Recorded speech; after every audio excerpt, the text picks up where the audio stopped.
2002 நான் வந்து ஆர்எஸ்எஸ் தமிழகத்தில் எந்தெந்த தளங்களில் அவருக்கு செயல்பட்டிருக்குது அப்படிங்கிற மாதிரியான விவரங்களை மார்க்சிஸ்ட் மாத இதழில் நான் எழுதின கட்டுரைகளுடைய சுருக்கத்தோடையும், அதற்கு பிறகு நான் எழுதிய 2, 3 இன்று மோகன் பாகவத் என்ற உச்சகட்ட தலைவர், அவர் அதாவது ஆர்எஸ்எஸ்னுடைய உயர் தலைவர், அவர் அவர் வரும்போது என்ன நிலைமை இருந்தது உள்ளிட்ட என்னுடைய சில கட்டுரைகள், ஜனநாயகத்தின் உலைக்களம், ஜனநாயகத்தின் கொலைக்களம், பாசிசத்தின் உலைக்களம் என்ற தலைப்பில் நான் ஒரு கட்டுரையும் கட்டுரை தொகுப்பாக அதை கிண்டிலில் போட்டுடுறேன். அந்த வகையில் அதனுடைய சுருக்கத்தை நான் வந்து போன வாரத்தில் சொன்னேன். அதில் அதற்காக நான் வந்து வாசித்த வகையில் நான் வந்து அந்த 100 வருட ஆர்எஸ்எஸ்னுடைய அதனுடைய வளர்ச்சி போக்கை 4 பிரிவுகளாக நான் புரிந்து கொள்ள முயற்சி செய்த, அதை வரையறுக்க முயற்சி செய்தேன். அதில் 1, 1925 ஆர்எஸ்எஸ் பிறந்தது முதல் 1948 காந்தி படுகொலை வரைக்குமான பாசிச காதலும் காந்தியடிகள் கொலை என்ற ஒரு வளர்ச்சி கட்டம். அதுல வந்து ஆர்எஸ்எஸ்ஐ உருவாக்கிய ஹெட்கேவர், டாக்டர் ஹெட்கேவருடைய மென்டர், ஞானத்தந்தை மூஞ்சே வந்து பாசிஸ்ட் சர்வாதிகாரி, இத்தாலி சர்வாதிகாரி முசோலினி நேரில் சந்தித்து அந்த பாசிஸ்டுகளுடைய பயிற்சிகளை எப்படி காப்பி அடித்து கொண்டு வந்தார் என்பதும், இந்த பக்கம் இந்து மகாசபை தலைவராக பிற்பாடு இருந்த சாவர்கர் இந்துத்துவா என்ற பெயரில் எழுதிய கருத்துக்கள், அந்த அதாவது இத்தாலி பாசிஸ்டுகளுடைய செயல்முறை, இந்துத்துவ சாவர்கருடைய சித்தாந்தம், இது ரெண்டும் இணைந்துதான் ஆர்எஸ்எஸ்னுடைய விதை உருவாயிருக்கிறது, இந்திய விதை. அதற்கு பிறகு 2ஆம் கட்டமாக குடியரசு இந்தியா முதல் நெருக்கடி நிலை பிரகடனம் வரைக்கும் என்ற 2ஆம் வளர்ச்சி கட்டம். இதுல குடியரசு இந்தியாவில் அதாவது பெண்களுக்கு சம உரிமை, சுதந்திர போராட்டத்திற்கு பிறகு இந்தியாவிற்கு வெளியில பாலின சமத்துவம், தொழிலாளர் உரிமைகள், அனைவருக்கும் கல்வி, அனைவருக்கும் வேலை உள்ளிட்ட அடுத்த கட்ட பொருளாதார வளர்ச்சிக்கு, உரிமைகளுக்கு புதிய இந்தியா நகரும் போது அதற்கான எதிர்ப்பாக, உதாரணமாக அம்பேத்கர் அவர்களுடைய இந்து கோட் பில் கொண்டு வந்த முதல் பிற்படுத்தப்பட்டவருக்கு வேலை வாய்ப்பிலும் கல்வியிலும் உரிமைகளை அரசியல் சாசன சபையிலே அவர் செய்த முயற்சிகளை காலதாமதப்படுத்தியது உள்ளிட்ட அந்த காலத்து போராட்டங்கள் அனைத்தும் வலதுசாரி போராட்டங்களிலே ஆர்எஸ்எஸ் இருக்கிறது. அதற்கு பிறகு நெருக்கடி நிலை பிரகடனம் என்பது இந்திரா காந்தி காலகட்டத்திலே வரும்போது அது வந்து அது அது ஜனநாயகத்தை காக்கிற சக்திகளில், அடிப்படை உரிமைகளை பாதுகாக்கிற சக்திகளில் ஒன்றாக ஒரு வேஷத்தை அணிந்து கொள்வதில் நெருக்கடி நிலை பிரகடனம் என்ற சூழல் அதற்கு மிகவும் உதவி இருக்கிறது.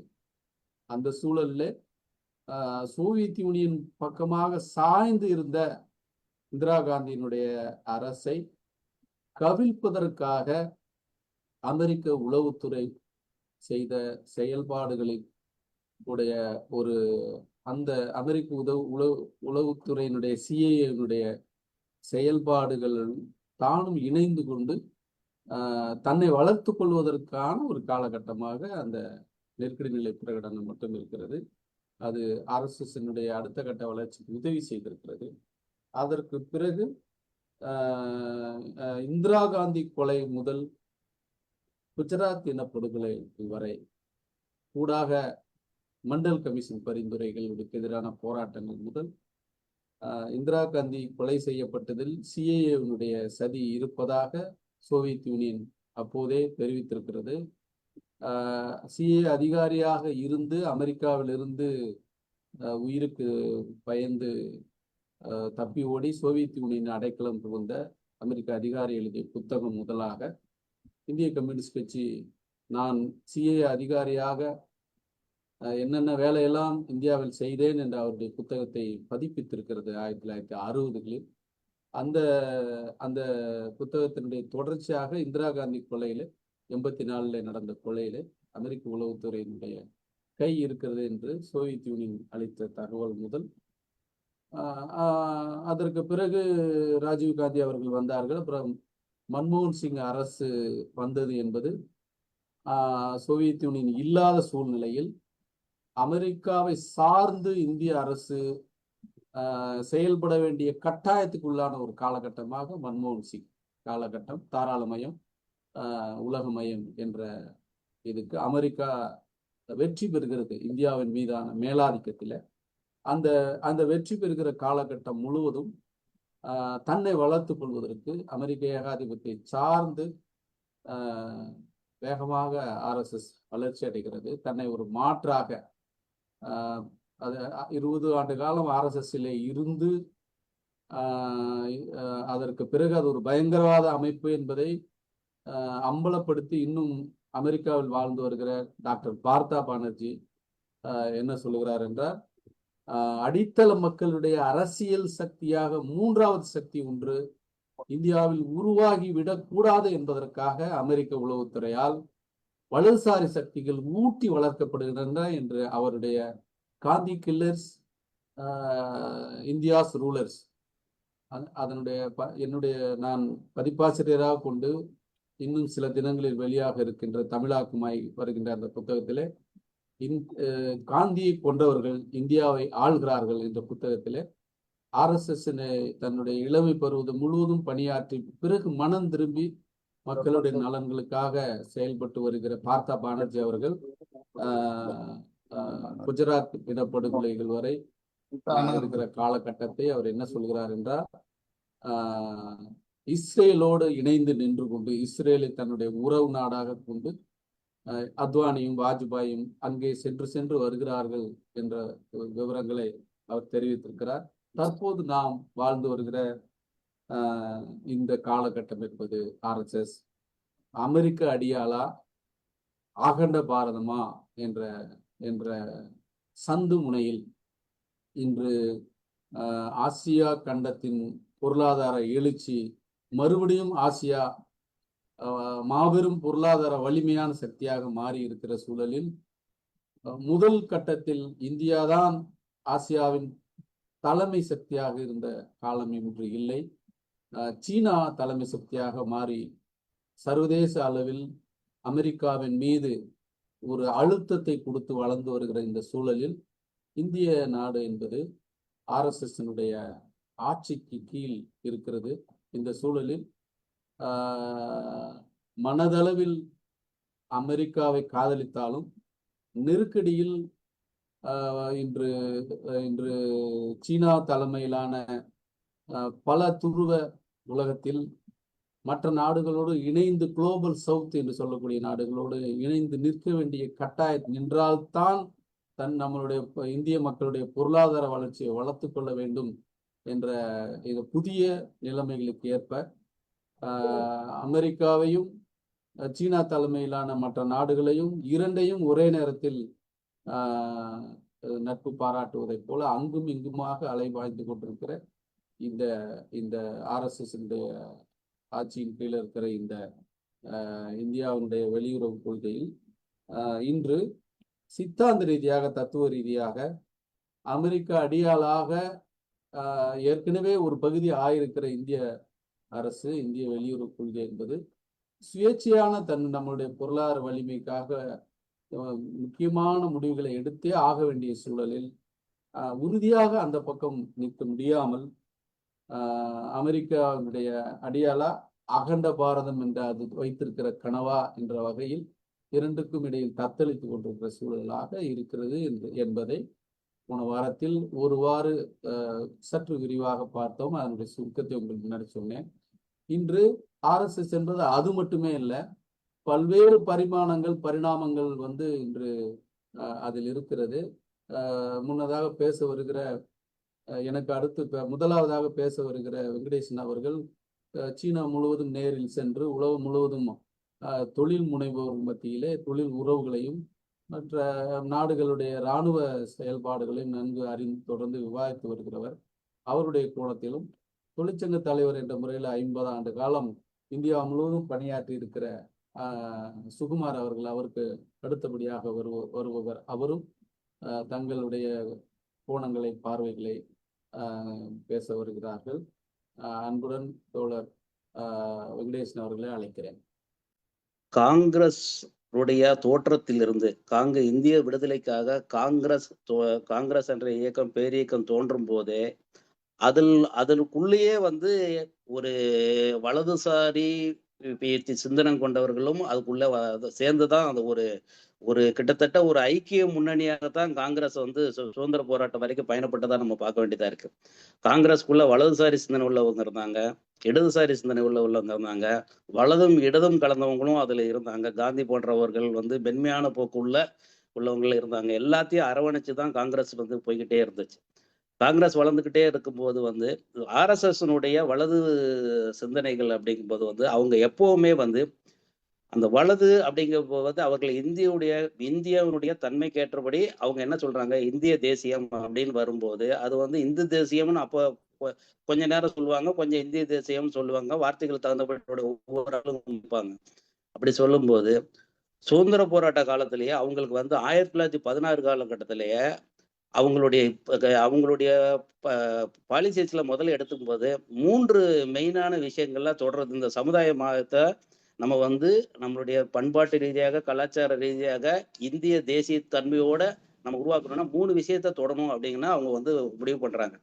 அதுல வந்து ஒண்ணு, கல்வி நிறுவனங்கள் வந்து நம்ம நடத்தணும், கல்வி நிறுவனங்கள் நம்ம கண்ட்ரோல்ல இருக்கணும், தலைமுறைகளுக்கும் நம்ம அதை கொண்டு போகணுங்கிற மாதிரி கொண்டு வராங்க. அதற்கான கலாச்சார அமைப்புகள். 3வது மதம், அந்த தர்ம சேவைகள்லாம் இருக்கு பாருங்க. இந்த 3 வந்து அவங்க வந்து மெயின் முதன்மையான கடமையா அவங்க நினைக்கிறாங்க. அப்ப இந்த இடத்துல அவர்களுடைய தத்துவம் என்பது அவங்க என்ன நினைக்கிறாங்கன்னா, பொங்கி பாயிறது அப்படிங்கிறதுலதான் அவங்களுடைய முழு வெளிப்பாடும் வரைக்கும் அவர்களுடைய செயல்பாடு என்பது வந்து பதுங்குவது, பாய்வது, மாட்டிக்கிட்டா மன்னிப்பு கேட்கறது, இதுங்கிறது தான் அவங்களுடைய ஆரம்ப காலத்துல இருந்து வளர்ச்சியா இருக்கு. அதனுடைய முதல் கட்டமாக வந்து அவங்க வந்து 1916 நான் வந்து அவங்க என்ன பார்த்தீங்கன்னா, பனாரஸ் ஹிந்து யூனிவர்சிட்டி 1916 அங்க ஓபன் பண்றாங்க. அவங்க வந்து வெள்ளைக்காரங்களோட சப்போர்ட்ல ஒரு மாதிரி அப்படியே அனுசரிச்சு போற போக்கு இருந்ததுனால பனாரஸ் ஹிந்து யூனிவர்சிட்டி 1916 மதன் மோகன் மாளவியா அப்படிங்கிற ஒரு வலது சிந்தனையாளரால ஆரம்பிக்கப்படுது. இந்த மதன் மோகன் மாளவியா தான் என்னுடைய பார்வையில ஆர்எஸ்எஸ்க்கும் இவர்களுடைய இந்து அமைப்புகளுக்கும் இந்த கல்வினால இந்த மக்களை எப்படி ரீச் பண்ண முடியும், இந்த கல்வி இதை சுற்றி இருக்கக்கூடிய இந்த எஜுகேஷனல் இன்ஸ்டிடியூஷனை வச்சு எப்படி வந்து மக்களை சென்றடைய முடியும் அப்படிங்கிறதுக்கான முழுமையான உதாரணமா அவங்க வந்து அதை பயன்படுத்திக்கிட்டது பனாரஸ் ஹிந்து யூனிவர்சிட்டி 1916 தோற்றுவிக்கப்பட்டதுன்னு நான் பாக்குறேன். இன்றைக்கு கொண்டு வந்து இருக்கக்கூடிய நியூ எஜுகேஷன் பாலிசி 2020 அதனுடைய பாலிசியை கூட இம்ப்ளிமெண்டேஷன் டிராஃப்ட் பண்ணதுக்கு பனாரஸ் யூனிவர்சிட்டியினுடைய முதல் மிகப்பெரிய பங்கு இருக்கு, இன்றைக்கான நியூ எஜுகேஷன் பாலிசியை டிராஃப்ட் பண்றது வரைக்கும். அப்ப 1916 இருந்து அது ஸ்டார்ட் பண்ணப்பட்டது. அதற்கான விதை போட்டவர் வந்து மதன் மோகன் மாளவியா. அதுக்கப்புறமா அவங்க என்ன பண்றாங்க, டீச்சர் ட்ரைனிங் இன்ஸ்டியூட், பிஎட் அந்த மாதிரி அப்படியே ஒன்னா வந்துட்டே இருக்கிறாங்க. இதன் அடிப்படையில வந்து சுதந்திர போராட்ட நிதிநிலைகளை பாதுகாப்பதற்கு அவருடைய வருமானங்களை தக்க வைப்பதற்கு சிறு அமைப்புகளாக அது ஒண்ணுக்கு தொடர்பு இருக்காது, ஒரு ஊருக்கும் தொடர்பு இல்லை, அது மாதிரி குறுங்குறு இதுகளாக பண்ணிக்கிட்டே வந்துகிட்டே இருக்கிறாங்க. அதன் அடிப்படையில சுதந்திரம் நமக்கு கிடைக்கும் போது எடுக்கப்பட்ட அவங்களுடைய முதல் வெளிச்சம் எங்க வருதுன்னா, பாகிஸ்தான் இந்திய பிரிவினையின் போது ஏற்பட கலவரத்தை எவ்வளவு தூரத்துக்கு பயன்படுத்த முடியுமோ அவ்வளவு தூரத்துக்கு பயன்படுத்துறாங்க. அந்த கலவரத்துல தான் அவங்க வந்து முழுக்க கலவரத்தில் ஈடுபட்டு முஸ்லிம் பாகிஸ்தானால் விரட்டப்பட்ட இந்து மக்கள் வந்து இங்க ரீசெட்டிலுக்கு வராங்க இல்லையா, அப்ப இந்த மக்களை வந்து தொடர்படுத்தி இவங்களுடைய தொடர்பை வந்து பலப்படுத்தி தான் ஒரு பேஸை உருவாக்க ஆரம்பிக்கிறாங்க. அப்ப இதை ஒட்டி நடந்துகிட்டு இருக்கும்போது 1947 இருந்து 1950 வரைக்கும் அரசியலமைப்பு சட்டம்கான உருவாக்கத்திற்கான நடந்து கொண்டு இருக்கும்போது ஒரு பக்கம் இவர்கள் வந்து இவர்களுடைய தத்துவார்த்த ரீதியான உள்ளுக்குள்ள டாக்டர் அம்பேத்கர் எதிர்த்து சண்டை போட்டுக்கிட்டு இருந்தா கூட மறுபுறம் காங்கிரஸுக்குள்ள இருக்கக்கூடிய ஒரு கன்சர்வேட்டிவ் மாதிரி, அதாவது இங்கிட்டும் இல்லாம அந்த பக்கமும் இல்லாம இருக்கக்கூடிய நம்ம மிகப்பெரிய நபர்களை வைத்து இவர்களுக்கு தேவையான கல்வி, கலாச்சாரம், மதம் திருத்தங்களை வச்சு இதை ஏற்படுத்திக்கிட்டு இதெல்லாம் இதுக்கு அப்புறம் தான் 1951 தான் முழுக்க முழுக்க ஜனசங்கத்துக்கு அரசியலுக்கான முதல்ல வருவது வந்து 1951 இந்த பாகிஸ்தான் பிரச்சனைக்கு அப்புறமா இந்திய பாகிஸ்தான் பிரச்சனைக்கு அப்புறம் கலவரத்துல உண்டு பண்ணி அதற்கான கலவரங்கள் வந்து அந்த சம்பந்தப்பட்ட பகுதிகளில் படிவிட்டு 1951 ஜனசங்கத்தை ஒரு அரசியல் இயக்கமாக சியாம் பிரசாத் முகர்ஜியை வச்சு ஆரம்பிக்கிறாங்க. 51 தான். 52லயே முதல் பொது தேர்தல் நடக்குது. 51 ஆரம்பிக்கிறாங்க, 52 முதல் பொது தேர்தல் நடக்குது. முதல் பொது தேர்தலையே ஜனசங்கத்தினுடைய வாக்குகள் 3.6% வாக்குகள். 3.6% வாக்குகளும் 3 எம்பிக்களும் பெறாங்க. 3 எம்பிக்கள். அன்னைக்கு எதிர்கட்சி அப்படிங்கிறதுக்கான பெருசு இல்ல. அன்னைக்கு வந்து இப்ப வந்து பாத்தீங்கன்னா சிதறியா இருக்கு. சவுத்துல வந்து பாத்தீங்கன்னா சில கட்சிகளா இருக்காங்க. 3 எம்பிக்கள் வாங்கிய இந்த கட்சி தான் எல்லா சவுத்துல இருந்து போனவங்க எல்லாத்தையும் சேர்த்து கிட்டத்தட்ட ஒரு எதிர்கட்சி மாதிரி, கிட்டத்தட்ட எதிர்கட்சி அந்தஸ்தோட தான் செயல்பட்டுச்சு ஜனசங்கம். ஜனசங்கம் என்பதை வந்து அதாவது சுதந்திர இந்தியாவில் முதல் எதிர்கட்சி அன்அபிஷியலா. ஏன்னா அன்னைக்கு எதிர்கட்சி அந்தஸ்து கொடுக்கப்படல. 69 என்னமோ தான் கொடுக்குறாங்க, அந்த ஞாபகம் வருது. ஆனா அன்அபிஷியலா நீங்க எதிர்கட்சி அப்படிங்கிறது ஜனசங்கம் வந்து நிக்குது. ஜனசங்கத்துக்கு அன்னைக்கே ஒரு தேசிய அந்தஸ்துங்கிறது கிடைச்சிருச்சு. அப்ப 52 வந்து டாக்டர் சியாம் பிரசாத் முகர்ஜி வந்து அவங்க வந்து ஃபார்மலா, அதாவது இன்ஃபார்மலா வந்து அப்போசிஷன் லீடர் மாதிரி இந்த கூட்டணி கட்சிகள் தெற்க இருந்து சவுத்துல இருந்து போற கட்சிகளோட சேர்ந்து இவங்க வந்து அரசியல் இயக்கமா வேலை பண்ண ஆரம்பிக்கிறாங்க. அதன் அடிப்படையில இப்ப அவர்கள் பண்ணிக்கிட்டது எல்லாமே ஜனசங்கத்தை போக்கஸ் பண்றது. ஜனசங்கம் அரசியலுக்கான பண்றது. RSS வந்து கல்வி, கலாச்சாரம், இந்த பண்பாட்டு வேலைகளை இயங்கிக்கிட்டே வருது. அதற்கு தேவையான இங்க சட்ட திருத்தங்கள், சட்டத்துக்குள் இருக்கக்கூடிய ஒரு ஓட்டைகள்ல வந்து அவர்களுக்கு தேவையான இன்ஃப்ராஸ்ட்ரக்சரை ஃபார்ம் பண்ணி கொடுக்கறது. இந்த வேலைகளை அந்த அரசியல் இயக்கம் பண்றது. RSS வந்து உள்ள இருந்து பண்றதுங்கிற இந்த வேலைகளை மட்டும்தான் அவங்க பண்ணிக்கிட்டே இருந்தாங்க. வெளிப்படையான எந்த ஒரு நிகழ்வுக்கும் பெருசா இவர்கள் பகிரங்கமாக வரவில்லை. பாரதிய ஜனசங்கம் வந்து தொடர்ந்து அடுத்தடுத்துல இருந்து அவங்க வந்து 2 வருஷத்துக்கு ஒரு மாநாடு, 1 வருஷத்துக்கு ஒரு மாநாடு அப்படி இல்லாம வரிசையா நடத்திக்கிட்டே வந்துட்டு இருக்காங்க. ஜம்மு காஷ்மீர் சட்டமன்ற தீர்மானம், ஜம்மு காஷ்மீர் சட்டமன்ற தீர்மானம் இந்தியாவில் இணைவதை முழுமையாக ஏற்றுக்கொண்டதை அந்த ஜம்மு காஷ்மீர் சட்டமன்றம் ஏற்கனவே இணைஞ்சிட்டாங்க. ஏற்படுது. அதை பேஸ் பண்ணி தான் அன்றைக்கான ஒரு நார்த் இந்தியாவில் வலது அந்த சைடில் அவர்கள் வந்து மிகப்பெரிய கலவரங்களுக்கும் அந்த காஷ்மீரை நோக்கி போகக்கூடிய பயண பிரச்சாரங்களாக அவங்க ஆரம்பிக்கிறாங்க. ஏன்னா 47லயே நம்ம காஷ்மீரை இணைச்சிட்டோம். ஏற்கனவே இணைஞ்ச காஷ்மீருக்கு நம்ம போறதுக்கு வந்து விசா எடுக்கணும் வேண்டியது இருக்கா அப்படிங்கிற மாதிரி ஒரு போக்கு போட்டு அதை நோக்கி பிரச்சாரங்கள் போறாங்க. அது போராட்டங்கள் உச்சக்கட்ட போகுது. அப்போ டாக்டர் சிஎம் பிரசாத் முகர்ஜி எல்லாம் வந்து காஷ்மீர் நோக்கி நடைபயணம் போறாங்க. அதுல வந்து எப்படி ரத யாத்திரையை நம்ம அத்வானி காலத்துல சொல்றோமோ அன்றைக்கான மெயினான அன்றைய காலகட்டத்தில் பிரதமானது வந்து காஷ்மீர் வந்து ஸ்ரீநகரை நோக்கிய டாக்டர் சிஎம் பிரசாத் முகர்ஜினுடைய அந்த யாத்திரை தான். அப்ப அதை ஒட்டி அவர்களுக்கான அங்க வந்து அவர் அரெஸ்ட் பண்ணப்படுறாரு. அதற்கப்புறம் தான் அந்த உள்ள என்ட்ரி அந்த இதெல்லாம் எடுக்கப்படுது. அப்ப அந்த சட்டங்கள் அதெல்லாம் எடுக்கப்படுது. வலதுகள் ஒரு சிலது அந்த அவங்க சின்ன சின்ன வெற்றிகளா பெற ஆரம்பிக்கிறாங்க. அப்ப அது காஷ்மீர் மக்களுடைய சலுகைகள் பிரிக்கிற பறிப்பு வர்றதுல அப்பவே ஆரம்பிச்சிருச்சு. அப்ப அதுல இருந்து அவர்கள் அந்த வெற்றியை ருசிக்க ஆரம்பிச்சிடுறாங்க. அப்ப அரசியல் இயக்கமா அப்படியே வந்துகிட்டே இருக்கு. அப்ப இவர்கள் 1952 தான் அவங்க என்ன பண்றாங்க, 1952 முதலா இந்த பனாரஸ் யூனிவர்சிட்டியினுடைய ஹிந்து பனாரஸ் யூனிவர்சிட்டியினுடைய படிப்பணிகள்லாம் வச்சுக்கிட்டு சரஸ்வதி வித்யாலயம் கோரக்பூர்ல முதலாக ஒரு ஸ்கூல் ஓபன் பண்றாங்க. அது பேர் வந்து சரஸ்வதி வித்யாலயில சரஸ்வதிங்கிற வரும். பின்னாடி ஏதோ ஹிந்தி நேம் வரும், எனக்கு சரியா ஞாபகம். ஒரே முதல் பள்ளிக்கூடத்தை ஓபன் பண்றாங்க 1952. 1958 ஜனசங்கத்தினுடைய கான்பரன்ஸ்ல தான் அவங்க வந்து ஸ்கூல்ஸ்ல பண்ணணும் அப்படிங்கிற ஒரு முடிவுக்கு வர்றாங்க. 1977 தான் அத வெளியுக்கு அறிவிக்கிற மாதிரி.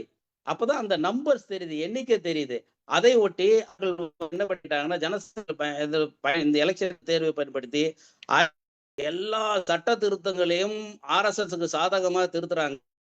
இன்னைக்கு படிச்சு பாருங்க, நீங்க நம்ப மாட்டீங்க, நம்ம வந்து 3 மில்லியன் ஸ்டூடெண்ட்ஸ அவங்க இயக்கத்துக்கு கீழே உள்ள கொண்டு வந்து வச்சிருக்கிறாங்க. அப்ப இவ்வளவு பெரிய அமைப்பாக வெளி உலகம் தெரியாம 1977 தான் மொத்த அமைப்பு வந்து வித்யா பாரதியா அப்படின்னு வெளியே காட்டுறாங்க.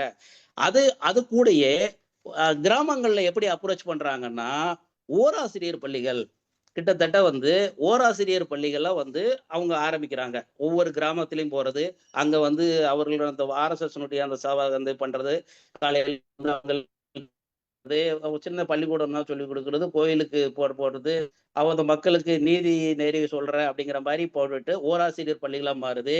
அதுக்கு பேர் ஏகலைய வித்யாலயா ஃபவுண்டேஷன் பண்றாங்க.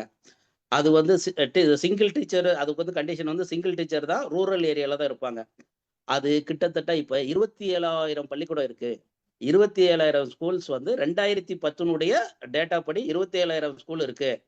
இப்ப 2013 அது வந்து 51,000 ஸ்கூலா மாறி இருக்கு. 51,000 பள்ளிக்கூடம் ஓராசிரியர் பள்ளிக்கூடம் மாறி இருக்கு. வித்யாலயா ஃபவுண்டேஷன்ல போய் வெப்சைட்டுக்குள்ள உள்ள போனீங்கன்னா கூட 1 lakh பிளஸ்ன்னு காட்டுது. 1 lakh பிளஸ் இன் 2020 டேட்டா. 1 lakh பிளஸ் ஸ்கூல்கள், பள்ளிகள் ஏகலைவ வித்யாலயா ஃபவுண்டேஷன் கீழே ஓராசிரியர் பள்ளிகளாக கிராமப்புறங்களில் நடத்தப்பட்டு கொண்டிருக்கு. அப்ப இதனுடைய டோட்டல் இம்பாக்ட வந்து நீங்க என்ன பண்றாங்கன்னா, எல்லாத்தையும் ஒன்று சேர்த்து தான் 1975 தான் வெளிப்படுத்துறாங்க. இதற்கு இடையில அவங்களுக்கு 2 வாய்ப்புகள் கிடைக்குது. ஒன்னு சைனா போர், இன்னொன்னு வந்து பாகிஸ்தான் போர். 62 சைனா யுத்தமும் 65 பாகிஸ்தான் யுத்தமும் வரும்போது இவர்கள் வந்து அந்த இந்திய தேசியம் அப்படிங்கிற இதுல போறாங்க. இதுல வந்து தாஸ்கண்ட் ஒப்பந்தம் ஏற்படும் போது லால் பகதூர் சாஸ்திரி சமயத்துல இந்தியாவுக்கும் பாகிஸ்தானையும் ரஷ்யா கூப்பிட்டு அந்த போர் நிறுத்த ஒப்பந்தம் ஏற்பாடு பண்ணிட்டு அந்த ஒப்பந்தத்துல லால் பகதூர் சாஸ்திரி கையெழுத்து போடுறாரு. அன்றைக்கு இரவே லால் பகதூர் சாஸ்திரி இறந்து போயிடுறாரு. அது மர்மமான முறையில் இறந்து போனாருன்னு சொல்லி தான் இன்னைக்கு வரைக்கும் சொல்றாங்க. இருதய பிரச்சனை அப்படிம்பாங்க, ஹார்ட் பிரச்சனைன்னு இருப்பாங்க. ஆனா 2013 சிஐடியுடைய உளவாளி அவர் எடுக்கக்கூடிய ஒரு 10 புத்தகத்துல டாக்டர் ஹோமி பாபா, லால் பகதூர் சாஸ்திரி இவங்க எல்லாம் நாங்க தான் கொன்னோம் அப்படின்னு சொல்லி ஒரு ஒப்புதல் வாக்குமூலம் கொடுத்துருக்கு. அது வந்து நீங்க அந்த ஒரு புக்கு எனக்கு அந்த நேம் லிங்க்ல தரேன், அதுல பார்த்து தெரியும். அதுல வந்து அவங்க சொல்லியிருக்காங்க, நாங்க ஹோமி பாபாவை வந்து அணுகுத்துறையில இந்தியா வளர்வதை தடுப்பதற்கு இங்கிருந்து டைம் பாம்பு வச்சோம் அப்படின்னு தான் சொல்றாங்க. அதே இதுதான் லால் பகதூர் சாஸ்திரிக்கும் பண்ணுனா சிஏஏ வாக்குமூலம் சொன்னதா, சிஏஏல வேலை பண்ணி ஓய்வு பெற்றவர் சொன்னதாக வாக்குமூலங்கள் இருக்கு. அப்ப இந்த எஜுகேஷன் ஒதுமுறைகள் வந்து RSSனுடைய எஜுகேஷனல் கல்ச்சுரல் அந்த ட்ரெடிஷனல் விங்கை ஃபாலோ பண்ணிட்டு அண்டர் கிரவுண்ட் வேலையிலே தான் பண்ணிட்டே வந்துட்டு இருக்காங்க. ஒரு பக்கம் ஜனசங்கம் தான் வந்து அரசியல் இயக்கமா வந்துகிட்டே இருக்கு. இப்ப இந்த சமயத்துல பீகார்ல வந்து ஜெகஜீவன் ராம் இவங்க எல்லாமே வந்து அந்த சின்ன சின்ன காங்கிரஸினுடைய உள்குள்ள இருந்தவர்கள் எதிர்ப்புகளை பிறம்பி ஒரு சோசியலிஸ்ட் அவங்க இருந்தவங்க, மதிலிமாயி, ஜார்ஜ் பெர்னாண்டஸ் இவங்க எல்லாம் இயக்கங்கள் நடந்துகிட்டு இருக்கும்போது இவங்க என்ன பண்றாங்க, எமர்ஜென்சிக்கு அப்புறமா மெர்ஜ் பண்ணி எல்லாத்தையும் உட்கார வச்சு பேசி இவர்கள் கன்வின்ஸ் பண்ணி ஜனதா பார்ட்டியா மெர்ஜ் பண்றாங்க. அப்ப இந்த இவர்களுக்குள்ள இடது சிந்தனையை கொண்ட ஜார்ஜ் பெர்னாண்டஸ், மதிலிமாயி போன்றவர்கள் கூட இவங்களுக்குள்ள வந்து இவர்களை எப்படி மயக்குனாங்க அப்படின்னு தெரியாது. காங்கிரஸ் எதிர்ப்பு என்ற போர்ல அப்படின்னு போனாங்க. ஜெயபிரகாஷ் நாராயணன் உட்பட. ஜெயபிரகாஷ் நாராயணன் ஒரு ஸ்டேட்மெண்ட்ல ஒரு தடவை சொல்றாரு, ஜனசங்கம் பாசிஸ்டம் என்றால் நான் பாசிசம், நானும் பாசிஸ்ட் தான். ஜனசங்கம் பாசிசம்னா நானும் பாசிசம் தான் அப்படின்னு பகிரங்கமா பேசக்கூடிய லெவல்ல இருந்தாங்க. அப்ப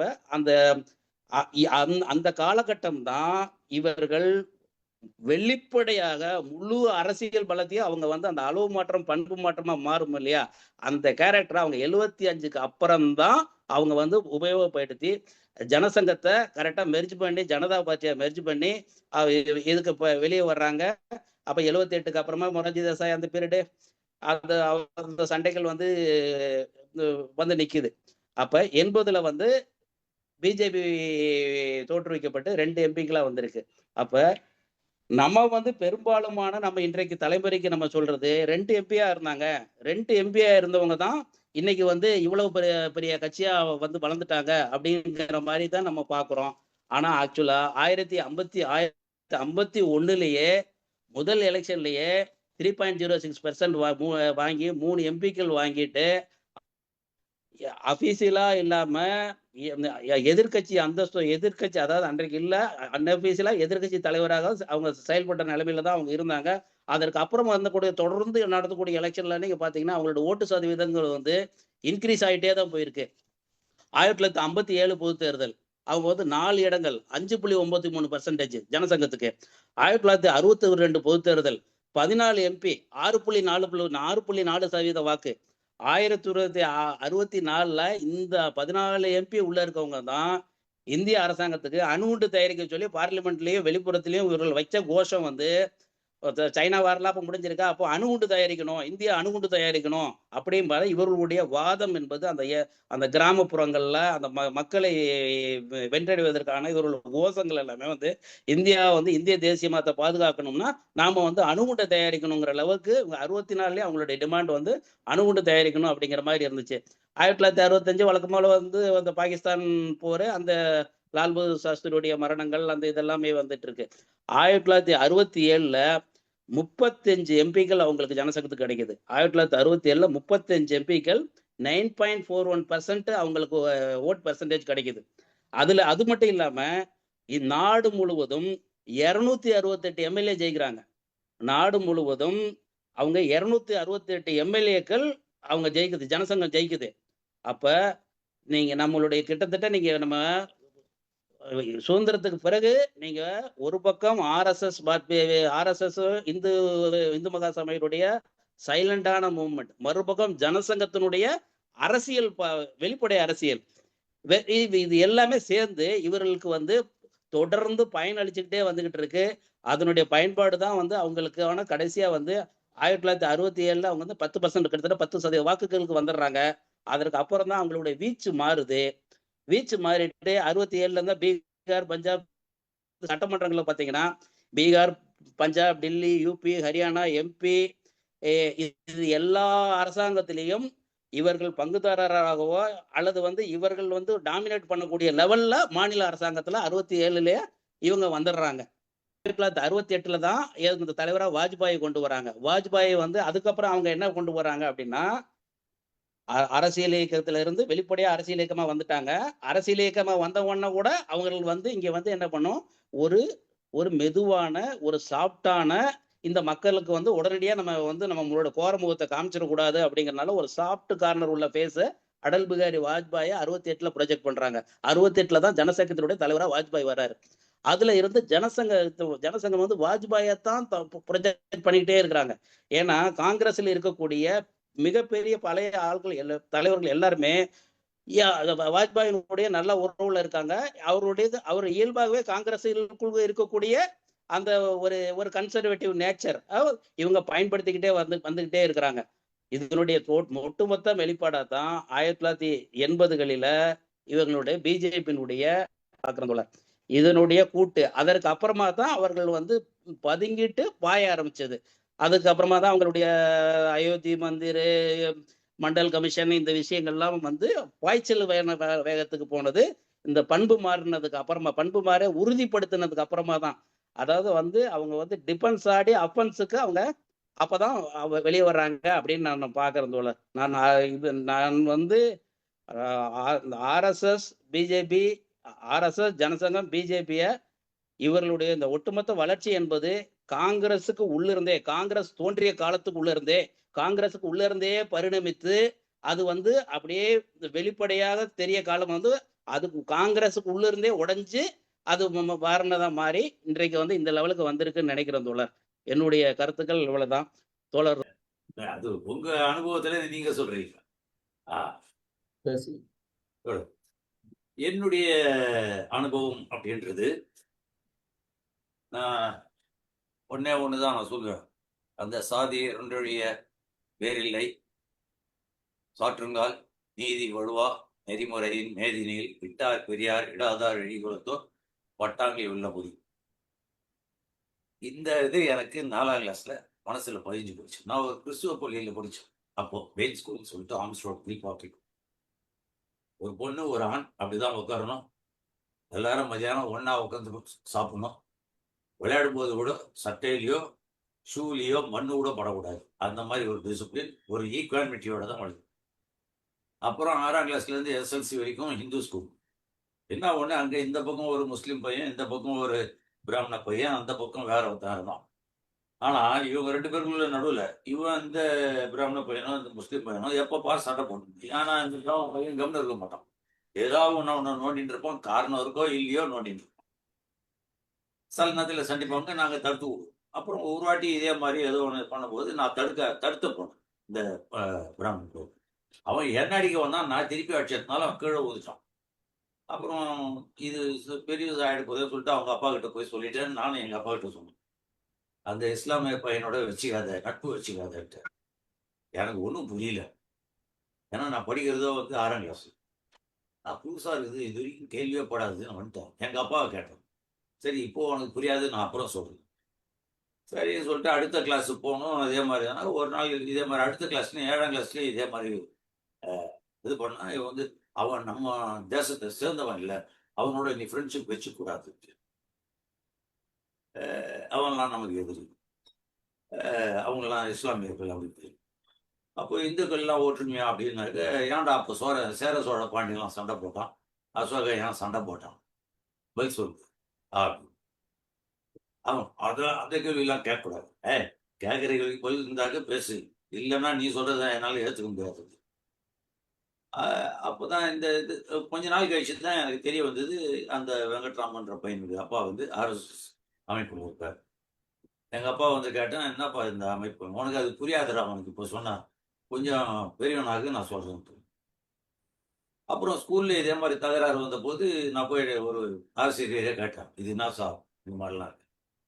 இப்போ இப்போ எதுக்கு அது அப்படின்னு சொல்லி மறைச்சிட்டாங்க. ஸ்கூல் ஃபுல்லா நான் ஆர்எஸ்எஸ்னா என்னன்னு தெரியாமையா நான் வளர்ந்துட்டேன். அப்புறம் ஒரு இஸ்லாமிய காலேஜ், நியூ காலேஜில் தான் படித்தேன், பியூசிலேருந்து டிகிரி வரைக்கும். அப்பவும் எனக்கு ஒன்றும் யாரும் அதை பற்றி ஒன்றும் சொல்லலை. ஆனால் எனக்கு அந்த காலேஜில் ப்ரொஃபஸர்லாம் என்னை ரொம்ப மதிச்சு அந்த காலேஜுக்கு பெருமை சேர்த்து கொடுத்தோம். இன்டர் காலேஜ் டிபேட்டில் நான் ப்ரைஸ் வாங்கினோம். நானும் அதில் ஒரு ஆளு, என் கூட 2 பேர் இருந்தாங்க. என்ன ஒன்றுனாக்க, அதுக்கப்புறம் தான் 74ல் மெட்ராஸ் ஐஐடியில் நான் வேலைக்கு சேர்ந்தேன். கேஷுவல் ஒர்க்கராக சார், ஒரு நாளைக்கு 70 ரூபாய். சரி. அப்போ அங்கே ஏற்கனவே union casual worker, contract worker. Labour லா என்ன சொல்லுது, இந்த மாதிரி நிரந்தரமான ஒரு வேலையில கேஷுவல் ஒர்க்கரையும் கான்ட்ராக்ட் ஒர்க்கரையும் வைக்கக்கூடாது. 2 சட்டமும் தனித்தனியா இருக்கிற சட்டம் சொல்லுது. அதை ஒட்டி அந்த யூனியன் கோரிக்கை வச்சு இயக்கம் நடத்திட்டு இருக்கு. நான் சில கேஷுவல் ஒர்க்கர், கான்ட்ராக்ட் ஒர்க்கர் அதெல்லாம் மொபிலைஸ் பண்ணி நமக்கு நல்லது தானே செய்கிறாங்கன்னு போய் இது பண்ணேன். இதுக்கு நடுப்புற என் வீட்டுக்கிட்டே இருந்த ஸ்கூல் படிக்கும்போதும் காலேஜ் படிக்கும்போதும் நான் இருந்த ஏரியா கொஞ்சம் இண்டஸ்ட்ரியல் ஏரியா. அதனால ஒர்க்கர்ஸ் இருப்பாங்க. என் கிளாஸ் பையனுடைய அப்பா ஒரு வேலையில் இருந்தார். திடீர்னு அங்கே ஏதோ மூடிட்டாங்க. ஏன் அங்கிள் மூடிட்டாங்கன்னாக்க, அவர் இல்லைப்பா நாங்கள் சம்பளம் கேட்டோம், அவன் கொடுக்க மாட்டான்னா தகராறாச்சு, மூடிட்டான். அவ்வளோதான் சொல்ல தெரிஞ்சு. மிச்சப்படி அதோட பேக்ரவுண்ட்லாம் எனக்கு சொல்லலை. அவருக்கு தெரியாமல் சொல்லலையா, தெரிஞ்சு சொல்லலையா, இல்லை இவங்க சொன்னால் புரியாதுன்னு சொல்லலையா தெரியல. கேட்டதுக்கும் பதில் இப்படி ஆயிடுச்சு. அப்புறம் நான் இந்த ஐஐடியில் வேலை செய்யும்போது இருக்கும்போது கடைசியில் அங்கே வேற ஒருத்தர், நான் இதெல்லாம் ஆக்டிவாக இந்த கேஷுவல் கான்ட்ராக்ட் ஒர்க்கர்ஸ் எல்லாம் யூனியனில் சேர்க்கிறேன் அப்படின்றது ஹெச்ஆர் கிட்ட போய் சொன்னான். அதில் அவங்க என்ன பண்ணிட்டாங்க, இருக்கிற 175 பேரையும் ஒரே நாளில் ஒரு ஸ்ட்ரோக் ஆஃப் பென் வெளில அனுப்பிச்சிட்டாங்க. வேலை போச்சு. இவன் தான் சொல்லி ஆச்சுன்றது, எனக்கு வேலை போச்சுன்றது எனக்கு அப்புறம் தெரிய வரும். சரி, இது ஒரு பக்கம். அதுக்கப்புறம் அந்த கேஸு போடும்போது 74ல் இது நடந்தது, 75 பிகினிங் மார்ச்சில் நடந்தது, பிப்ரவரியில் நடந்தது. ஜூன் 25 எமர்ஜென்சி போட்ட கேஸு தள்ளுபடி ஆகிப்போச்சு. எனக்கு வேலை பொங்கல் ஆகிப்போச்சு. 75லேருந்து மெடிக்கல் ஷாப் ஆகி. சரி, அங்கே ஆகி எல்லாம் பல நேரத்தில் பல மக்களை, பல்வேறு அரசியல் இதை கொண்ட கருத்துக்களை கொண்ட ஆட்கள் எல்லாம் சங்கத்தில் நான் பார்த்தேன். ஆனா எனக்கு எப்படி வாய்ப்புனாக்க, அகில இந்திய அளவுல நான் எல்லா மாநிலத்துக்கும் நான் போயிருக்கேன். ஒரு சின்ன இதுலயே வந்து ஒரு 4, 5 வருஷத்துலயே நான் வந்து அகில இந்திய செயற்குழு வருஷத்துக்கு நான் போயிட்டேன். 77ல சேர்ந்தேன். 84ல இங்க சென்னையில ஜாயிண்ட் செக்ரட்டரியா இருந்தேன். 88ல நான் வந்து அகில இந்திய செயற்குழுக்கு போயிட்டேன். சம்மேளனத்தோட செயற்குழுக்கு போயிட்டேன். அந்த அளவுக்கு நான் வந்து ஆக்டிவா இருந்ததுனால எனக்கு அப்போ எல்லாம் இது பண்ணேன். நான் என்னுடைய கம்பெனிக்கு நான் பேச்சுவார்த்தைக்கு போவேன். மிச்ச கம்பெனி பேச்சுவார்த்தை அதாவது ஊதிய உயர்வு பேச்சுவார்த்தைக்கு மிச்ச கமிட்டியும் நான் கைட் பண்ணுவேன். என் கமிட்டியை நான் கைட் பண்ணி என்னுடைய ஃபெடரேஷனோட லீடர் கிட்ட அட்வைஸ் வாங்கிட்டு நான் போய் பேசுவேன். எங்க கம்பெனியில் சில போராட்டங்கள்லாம் வந்து அப்போ அதில் வரும்போது அங்கே இருக்கிற ஆர்எஸ்எஸ் கும்பல் எனக்கு எதிர்க்காகவே செயல்பட்டது. இதெல்லாம் என் கூட என் தலைமையில் இருந்தாங்க. இது வந்து ரொம்ப கரெக்ட் லைன், கிரியேட்டிவ் லைன்ல நான் போவேன்றது அவனுக்கு நல்லா தெரியும். அவனுக்கு அது ஏற்புடையது இல்லை. ஏன்னா அவன் பிஜேபிக்காரன். இது நிலைமை. அப்போ ஒரு ஸ்டேஜில் எங்கள் கம்பெனி வேற ஒரு கம்பெனி கிளாக்ஸோக்கு விற்ற போது எங்களெல்லாம் காமிச்சு கொடுத்ததுல தான் எங்களுக்கு வேலை போச்சு. 95ல் அந்த செட்டில்மெண்ட்டை இப்போ போன வருஷம் 23ல தான் வாங்கினேன். அது பெரிய கதை. ஆனால் நான் காஷ்மீர்லேயும் போய் அங்கே வேலை செஞ்சுருக்கேன். ஏன்னா கோர்ட்டு உத்தரவு பிரகாரம் என்ன கிளாக்ஸோ மேனேஜ்மெண்ட் காஷ்மீரில் 2009ல் வேலைக்கு அனுப்பிச்சது. அங்கேயும் போய் சேர்ந்தா இஸ்லாமியர்கள் என்னை வந்து பக்கபலமாக இருந்தாங்க ஒழிய செக்யூரிட்டி ஃபோர்ஸும் எனக்கு பக்கபலமாக இருந்தான், இஸ்லாமியர்களும் எனக்கு பக்கபலமாக இருந்தான். அதுதான் என்னுடைய யதார்த்தமான அனுபவம். நான் இடதுசாரின்னு அவங்களுக்கு தெரிஞ்சு எனக்கு இடம் கொடுத்து என்னை ஊக்குவிச்சு எனக்கு பாதுகாப்பு கொடுத்தாங்க. அந்த அளவுக்கு அந்த காஷ்மீர் மக்கள் என் கூட இன்னைக்கும் 2-3 பேர் என் கூட தொடர்பில் இருக்காங்க. எப்போ நீ வரப்போற சுகுமாரன்னு என்னை கேட்குறாங்க. அதனால காஷ்மீர் ஆட்கள் அத்தனை பேரும் அந்த மாதிரிலாம் இல்லை. அது தீவிரவாதத்துக்கு காரணம் வேற, மத அடிப்படைவாதத்துக்கும் காரணம் வேற. எல்லா முஸ்லீம்களும் அடிப்படைவாத ஆள் இல்லை, எல்லா இந்து மக்களும் அடிப்படைவாதத்தில் இல்லை. அப்படி உண்மையிலேயே அடிப்படைவாதம் எல்லா மக்களும் இருந்திருந்தாக்க இத்தனை நேரம் பிஜேபி எதேச்சாதிகாரம் அவனுக்கு சந்திரபாபு நாயுடோ மிச்ச கட்சியோ இல்லை நிஷித்குமாரோ தேவையில்லை. பீகார்ல இத்தனை நேரம் வந்து எதேச்சாதிகாரமா எல்லாம் இருந்திருப்பான். ஆனா அவங்களுக்கு இதெல்லாம் தேவை. கதையே இந்தியாவில் மாறி இருக்கும். அப்போ இது அனுபவம். இது மாத்திரம் இல்லை, என்னுடைய சம்மேளனத்தை சில பேர் குழப்பம் ஏற்படுத்தி பிரிவினை ஏற்படுத்தி அதை பின் வாசல் வழியா கைப்பற்றணும்னு நினைச்சான் இந்த பிஜேபி ஆர்எஸ்எஸ் காரர்கள். இதை நானும் வேற ஒரு தோழனும் சேர்ந்து நாங்கள் அதை சிஐடியூ லீடர்கிட்ட சொல்லி சிஐடியூ அதில் தலையிட்டு எங்கள் சம்மேளனத்தை காப்பாற்றுச்சு. இன்னைக்கும் அந்த சம்மேளனம் உறுதியாக நின்று போராடிட்டு இருக்கு. பல்வேறு என்னது நிர்வாகத்தோட தாக்குதலை இன்னைக்கும் சந்திச்சிட்டு. ஆனா சங்கம் அப்படியே நிக்குது. பொதுவா எல்லாம் நின்றுட்டு இருக்கு. பல பேருக்கு வேலை போச்சு, புதுசா வராங்க, இருந்தாலும் சங்கம் நிக்குது. அதுக்கெல்லாம் காரணம் இந்த உறுதியான கட்டமைப்பு நிக்குது. அது ஒரு பக்கம். ஆனா இப்போ என்னுடைய புரிதல் தோழர் வந்து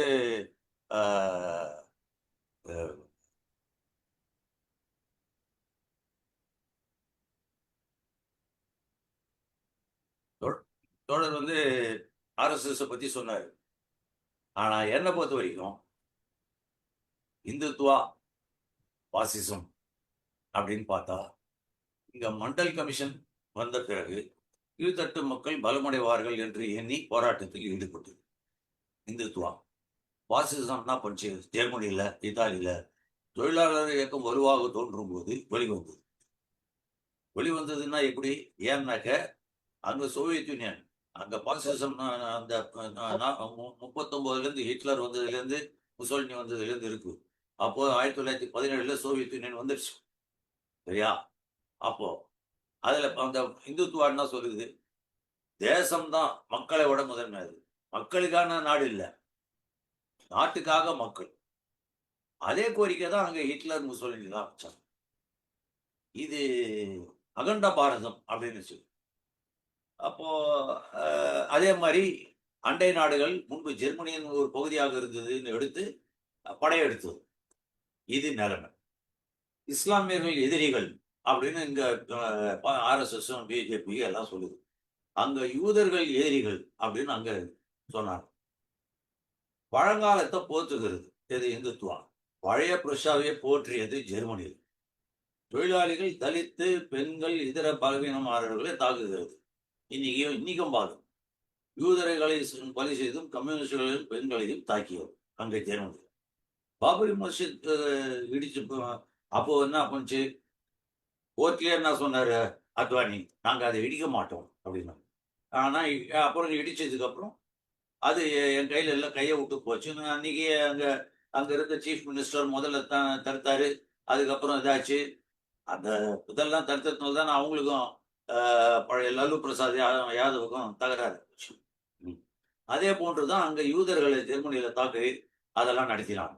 அது இவங்கள ஆட்சி அதிகாரத்துக்கு யார் சப்போர்ட் பண்றது இந்துத்துவாக?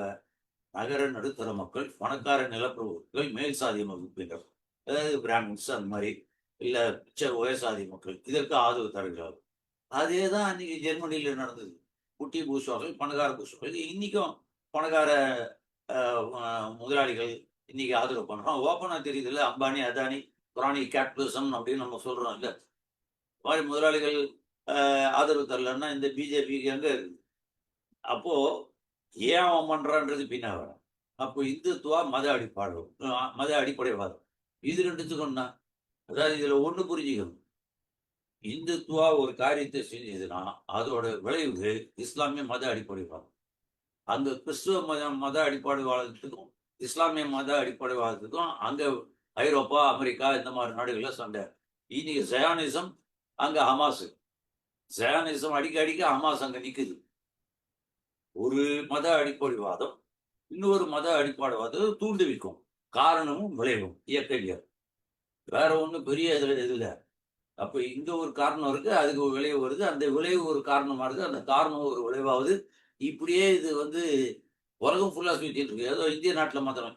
இப்போ இன்னைக்கு லேட்டஸ்டானா முதலாளிகள் இந்த மாதிரி பாசிச சக்தி, மத அடிப்படைவாத சக்தி, வலது தீவிரவாத சக்திகளை ஆதரிக்கிறதுனால தான் அவன் வரான். ஜப்பான்ல அதான பிரைம் மினிஸ்டர் தான் இப்போ லேட்டஸ்டா ஒரு லேடி வந்திருக்காங்கல்ல, அந்த அம்மாவோட பேர் தெரியல. அவங்க என்ன வலது தீவிரவாதி தானே அந்த அம்மா. ஏன் வராங்க? அதே மாதிரி மிச்ச நாட்டில் இப்போ ஐரோப்பாவில் பல நாடுகள் அது மாதிரி வந்திருக்காங்க. ஏன் வராங்க? முதலாளித்துவம் சப்போர்ட் பண்ணுது. ஏன் பண்ணுது? இந்த தாராளமயவாதத்தை அதால நிக்க முடியல, அது தோத்து போச்சு. முதலாளித்துவம் தோத்து போச்சு. உண்மையிலேயே சொல்லணும்னாக்கா அதான் உண்மை.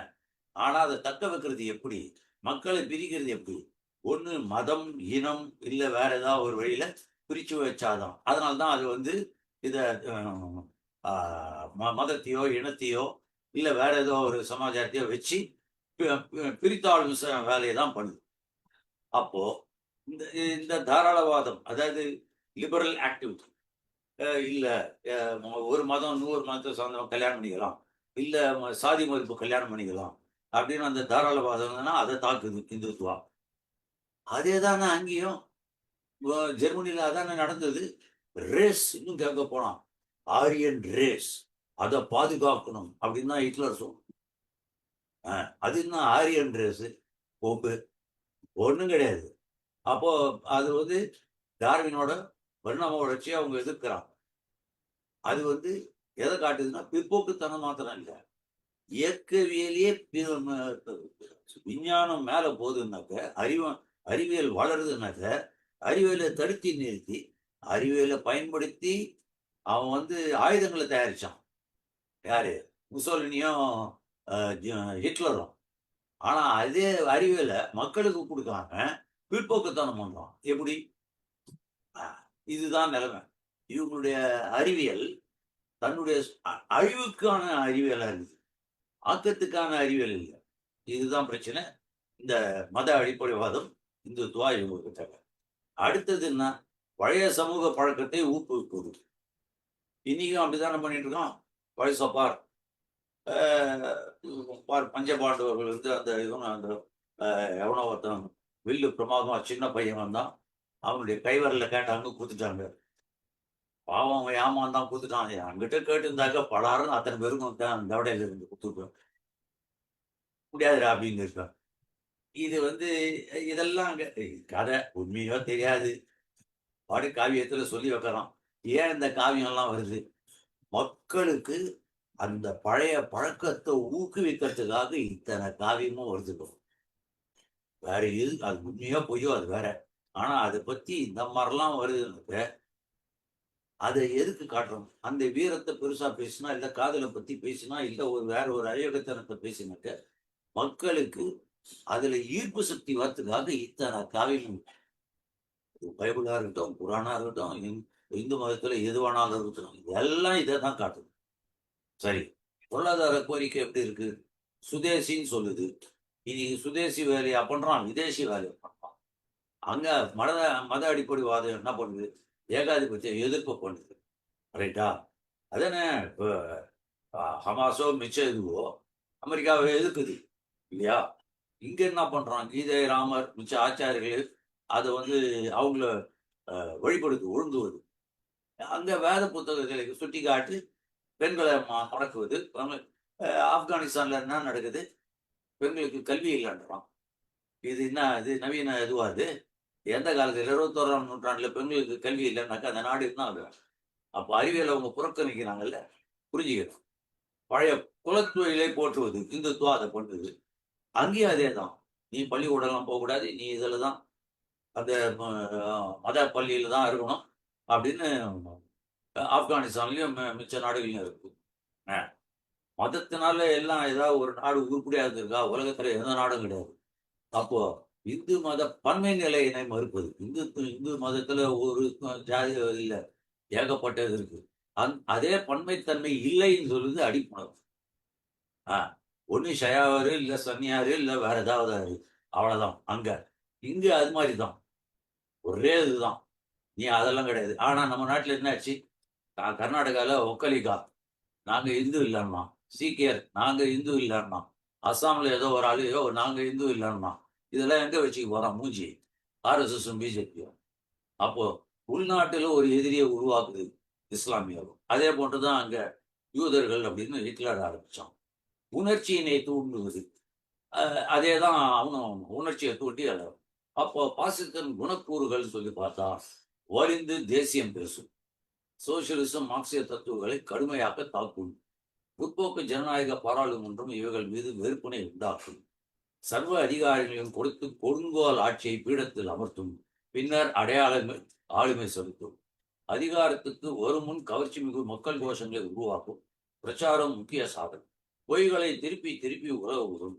மத பிசாசை முன்னிலை கொடுத்து ஆட்சி கட்டில பிடித்த பின் எதிர்ப்பு சக்திகளை நிர்மூலமாக்கும். வன்முறைக்கு ஆராதனை செய்யும். போர் கர்ஜனை செய்யும். இராணுவ அணிவகுப்பு பிரம்மாண்டமான பேரணி கூட்டு இராணுவம். RSS தனிப்பட வச்சிருக்கல, அது கட்டமைப்பு. பிற இன மதங்களை வெறுத்து ஒரு குறிப்பிட்ட இனவரி ஆதிக்கம். இவை முக்கிய அம்சங்கள். பணவீக்கம், தொழில் நலிவு, தொழிலாளருக்கும் புரட்சி இதெல்லாம் உருவாகும் சூழல் ஆகிய தருணங்களில் நடுத்தர வர்க்கத்தினை தன் பக்கம் இழுத்து அதெல்லாம் அடிக்கிறது. சரியா? அப்போ இத்தனையும் இருக்குன்னா பாசிசம் ஒரு சமூக பொருளியல் பிற்போக்குத்தனம் என்றால் அதன் கருத்தியலுக்கு அடிப்படையான தத்துவமும் பிற்போக்குத்தன்மை கொண்டதாகவே இருக்கும். இது யார் சொல்றது அப்படின்னாக்க பொதுவா எல்லாரும் சொல்றது. சரித்திரத்தில் ஒருபுறம் ஹெகலிய தத்துவம், அதற்கு மேல் இயக்கவியல் பொருள் முதல்வாதம், அதன் பின்னர் சோசியல் கட்டமைப்பு இவைகள் எல்லாம் தோன்றிய பின்னர் முதலாளித்துவம் சும்மா இருக்குமா? இதான் நம்ம புரிஞ்சுக்கணும். ஹெகலின் தத்துவத்திற்கு முந்தைய கருத்து முதல்வாதத்தின் தர்க்க ரீதியான கருத்து முதல்வாத விளைவே பாசிசத்தின் தத்துவமாகும். அப்போ ஹெகலோட கருத்து இயக்கவியலை அவங்க மறுத்து பாசிசத்தின் கருத்தை கொண்டு வராங்க. இத்தாலிய பாசிசத்தின் முக்கிய கோட்பாளராக ஜியோவானி ஜெண்டைல் இருந்தார். ஆட்சிக்கு அந்த ஆட்சிக்கான தத்துவ நியாயத்தை உண்மைவாதம் மற்றும் நெறிமுறை சர்வாதிகாரம் என்ற தனது கருத்தாக்கத்தின் மூலம் வளர்த்து கொண்டார். ஒரு சர்வாதிகார அரசுக்குள் முழுமையான சொந்தம் மற்றும் நெறிமுறை நடவடிக்கை மூலம் தனிநபரின் நிறைவை உயர்ந்ததாக கருதினார். பாசிசத்தின் கோட்பாட்டை எழுத ஜெண்டைல் உதவினார். யாருக்கு? முசோலினிக்கு.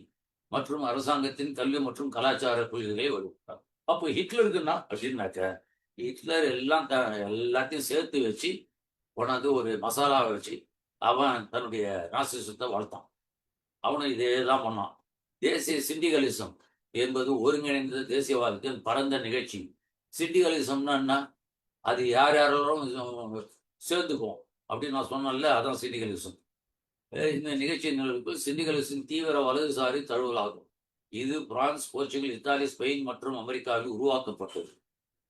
பெனிட்டோ முசோலினுடன் இணைந்து பாசிசத்தின் கோட்பாடு என்ற நூலை எழுதியதன் மூலம் கல்வி மற்றும் கலாச்சாரம் குறித்த அரசாங்கத்தின் கொள்கைகளை வடிவமைப்பதன் மூலம் பாசிசத்தின் அறிவுசார் கட்டமைப்பை வலுப்படுதல் அவர் முக்கிய பங்கு வகித்தார். தோழர் வெங்கடேசன் அதை ஃபர்தரா இன்னைக்கு பேசினார். நம்ம நாட்டில் எப்படி மதன் மோகன் சிங் மாளவியா காலத்தில் எப்படின்னு சொல்லி தனிநபர் அரசின் நோக்கங்கள் ஒன்றே என்ற வகையில் நெறிமுறை சர்வாதிகாரம், ரெகுலேட்டட் அனார்கிசம் அண்ட் அத்தாரிட்டேரியனிசம் என்ற ஒரு வடிவத்தை அவர் உருவாக்கினார். இதன் அர்த்தம் தனிநபர் உரிமை இல்லை, ஜனநாயகம் இல்லை, சர்வாதிகாரமே. அப்போ இது ஹெகலுக்கு முன்னாடி யாரா இவங்களுக்கு சாதகமா இருந்ததுன்னா கேண்ட் அப்படின்னு நான் கேன்டீன் போட்டிருக்கேன், KANT கேண்ட். அவருடைய தத்துவம் ஆழ்நிலை லட்சியவாதம் அல்லது விமர்சன தத்துவம் என்று அழைக்கப்படுகிறது. இது உலகை நாம் எவ்வாறு அறிவோம் என்பது குறித்து அவரது கருத்துக்களை அவரது நெறிமுறைகளில் இணைக்கும் ஒரு அமைப்பாகும். அது வகைப்படுத்தப்பட்டது. இதான் டூரிங் தன்னுடைய புக்கில் எழுதினாரு. அதுக்கு மறுத்து எங்கல்ஸ் எழுதினாரு. அதை நம்ம அடுத்த இதில் பார்ப்போம். ஆழ்நிலை லட்சியவாதம் தம் மைய கோட்பாடு தோற்றங்கள் மற்றும் அவற்றிற்கு இருக்கும் விஷயங்கள் ஆகியவற்றை வேறுபடுத்துகிறது.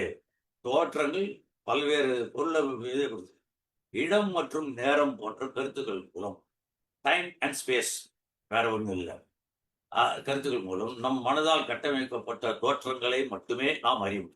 நம்மளுடைய மனசுல என்னெல்லாம் தோணுது அதை மாத்திரம் தான் அனுப்ப முடியும். நமக்கு பின்னாடி இருக்கிறதுல இன்னைக்கு அமெரிக்காவில் என்ன நடக்குது, வானத்தில் என்ன நடக்குது, அதெல்லாம் நம்ம அறிவுக்கே எட்டாதுன்ட்டாரு காண்ட். அதனால்தான் அந்த காண்ட்டை மாத்திரம் ஆதரிச்சு டூரிங் பேசினார். மிச்ச எல்லா தத்துவ ஞானிகளையும் அவர் எதிர்த்து பேசினார். விமர்சன தத்துவம்னு அவர் சொல்றாரு காண்ட். இந்த சொல் மனித பகுத்தறிவின் வரம்புகள், மனிதனுடைய பகுத்தறிவுக்கு வரம்புன்னு சொல்லிட்டாங்க. அப்போ பகுத்தறிவுக்கு வரம்புனாக்க அறிவியல் எப்படி வளர்ந்தது, அப்போ எப்படி கண்டுபிடிப்பு நடக்குது, இதெல்லாம் அப்போ காண்டினிசம், காண்டிய நெறிமுறைகள். இது அவரது தத்துவத்தை அறநெறிக்கு எவ்வாறு பயன்படுத்துவது, தங்களுக்கு சாதகமான விஷயத்துக்கு அறநெறிய பயன். பாய் அன்னைக்கு பாரு, ராமர் காலத்துல விஸ்வாமித்திரரை யாரும் இது பண்ண முடியாது, இல்லை அவர் கண்ணாலே எரிச்சிடுவாரு அப்படின்னு சொல்லி பயமுறுத்தி தன்னுடைய அறநெறிக்கு ஏற்ற மாதிரி அறத்தையும் பேசுறது அதெல்லாம்.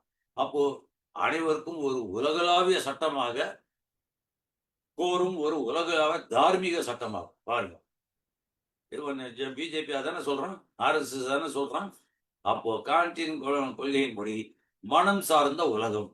இப்போ பிஜேபி என்ன சொல்றோம், RSS என்ன சொல்றோம், அவங்களுடைய மனம் சார்ந்த விஷயங்கள். என்னுடைய நம்பிக்கை மேல நீ எந்த தீர்ப்பும் சொல்லக்கூடாது, நம்பிக்கை மேல போட்டு வரக்கூடாது. நான் பாபரி மசூதி எடுப்பேன், நான் வேற ஒன்று பண்ணுவேன், என் நம்பிக்கை. ராமர் பாலத்தை கட்டுவேன், அது என் நம்பிக்கை. உன் நம்பிக்கை நியாயத்துல ஒரு யதார்த்தத்துக்கு கூட நிக்கணுமே, நிக்கலையே. எல்லாம் நீ சொல்றது அத்தனை பொய்யா இருக்குது. சவர்கார் இது அது பேர் என்ன, மெர்சி பெட்டிஷன் கொடுத்துதான் வந்தான்றதே நீ ஒத்துக்க மாட்டேன்ற. ஆனா டாக்குமெண்ட் மேல சீதாராம் யெச்சூரி பார்லிமெண்ட்ல பேசினாரு. ஒருத்தன் கூட வாயை திறந்து பேச முடியல. போன டேர்ம்ல அவர் ராஜ்யசபா மெம்பரா இருக்கும்போது பார்லிமெண்ட்ல வைக்கிறாரு, ஒரு பிஜேபிக்காரர் எழுந்து அவரை எதிர்த்து பேச முடியல. எல்லாத்தையும் வாயை பொத்தின்னு தானே கவனம் இருந்தாங்க அத்தனை பார்லிமெண்ட்ல மெம்பர் இருக்கு. அப்போ இதெல்லாம் அறிவாற்றல் என்பது பொருளாக இருக்க முடியாது, பார்த்தீங்களா? அப்போ பொருள் முதல்வாதத்துக்கு நேர்மாறானதாகும் பாசிசத்தோடு இருக்கு. அப்போ நம்மளை எப்படி நம்மளதான் முதல்ல அடிப்போம், இதான் நிலைமை. அதாவது மாயாவாதத்தையும் இயக்க மறுப்பிலையும் சேர்த்து கொள்கையாக பேசுவது. இதெல்லாம் நான் சொல்லங்க, இதெல்லாம் சொன்னது M.N. ராய் சொல்லிருக்கு.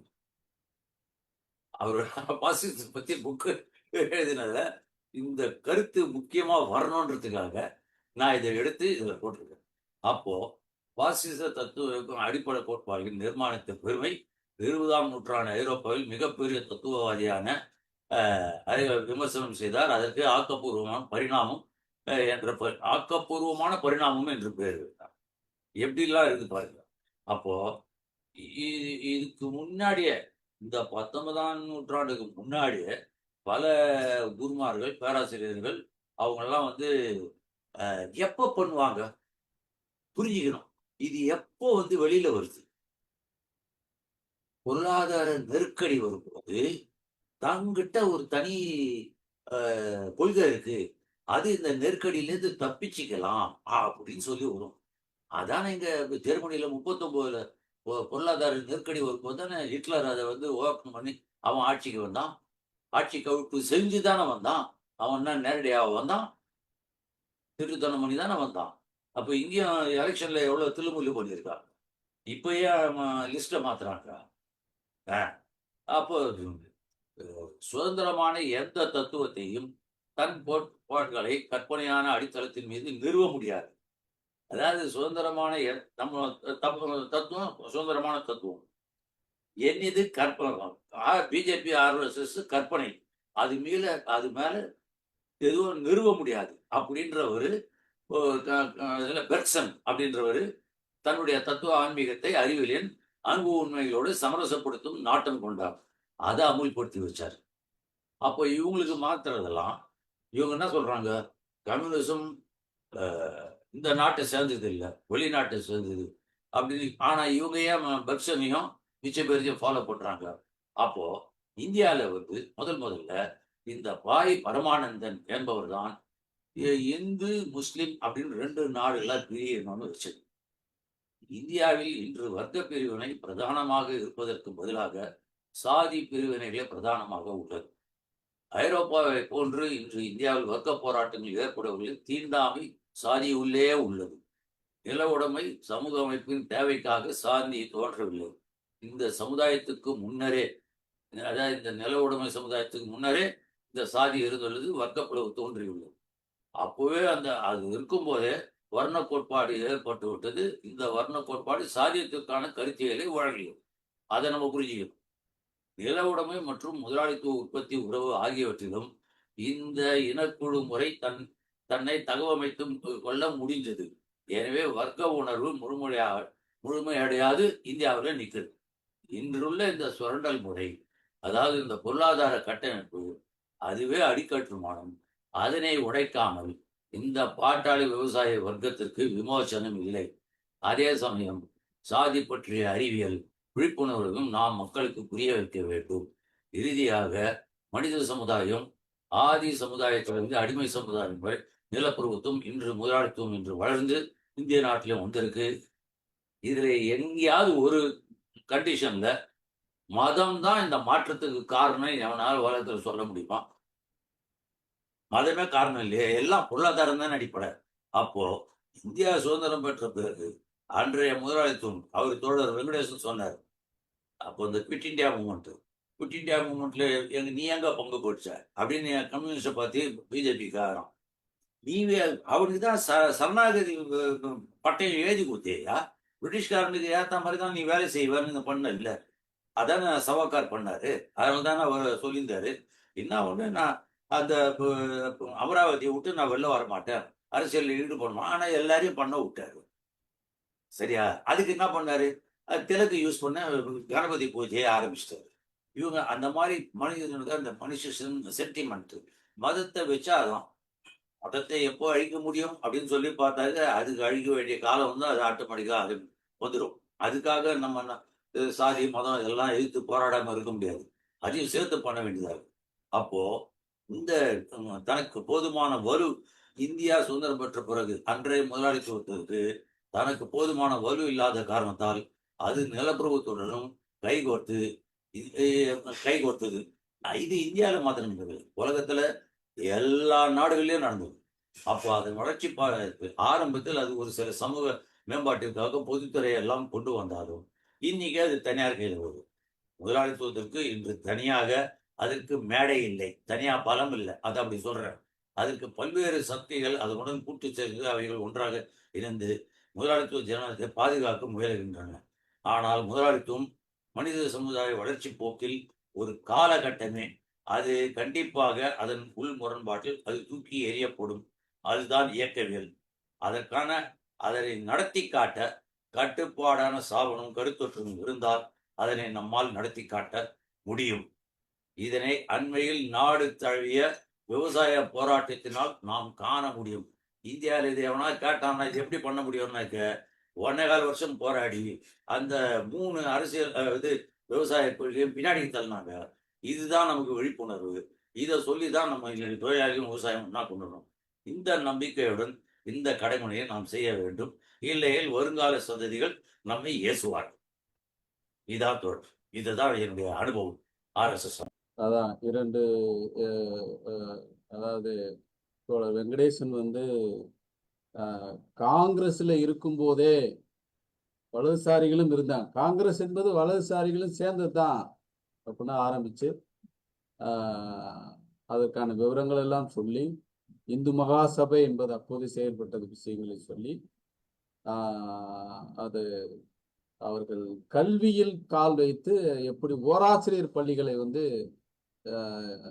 எப்படி நடத்தி கொண்டிருக்கிறார்கள் என்பதையும் தொழில் விஷயங்களையும் சொல்லி ரொம்ப விரிவா வந்து அவங்க அரசியலில் எப்படி அவங்க வந்து நாடாளுமன்ற பிரதிநிதித்துவத்தில் அவங்க எப்படி படிப்படியாக முன்னேறினார்கள் என்ற அந்த அவருடைய கோணத்தை சொல்லி விளக்கி சென்றார்.